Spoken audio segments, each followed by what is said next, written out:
picture or some insight for us today as to why there's been like a standstill or a strain in the continuity of the strategic dialogue between the two countries?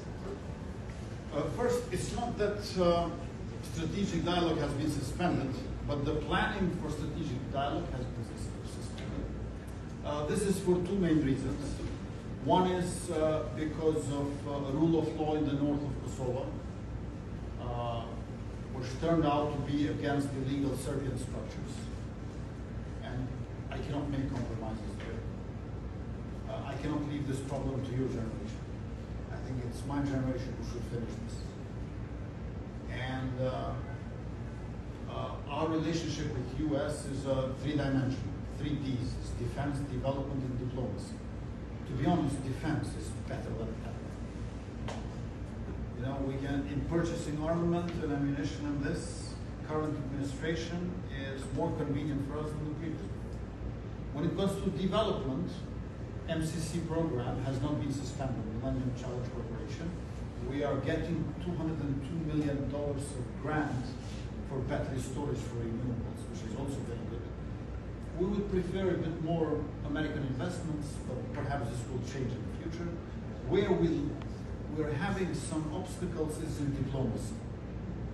Because in my view, US considers very important to take over Serbia from the Eastern Hemisphere, so to speak. Because Serbia is very closely connected with Moscow. And by us being a bit rigid on rule of law, on democracy, on state sovereignty and territorial integrity, some politicians and diplomats in US consider that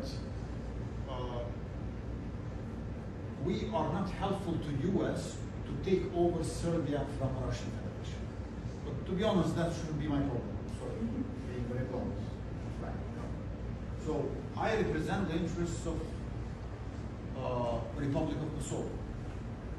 And if you are a bit milder with Belgrade, it never proved to be beneficial. Because better you behave with them, worse they get.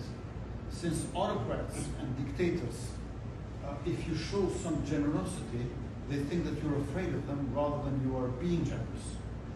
So here we have a bit of like, I don't think that Kosovo and US have differences in terms of values and interests and principles, but yes, we do have differences when it comes to tactics and operations. I'm not a prime minister who is going to tell the Kosovo police, don't arrest that Serbian criminal because we might get condemned from Brussels and Washington, D.C. If they catch him in flagrants, you know, good for our police, bad for him. So it's like, here is like, and I seem to them quite different from my predecessors. So this is the curse of my predecessors who have been very soft. And I'm normal now, but I look a bit extreme. But that is because of my predecessors who were not normal.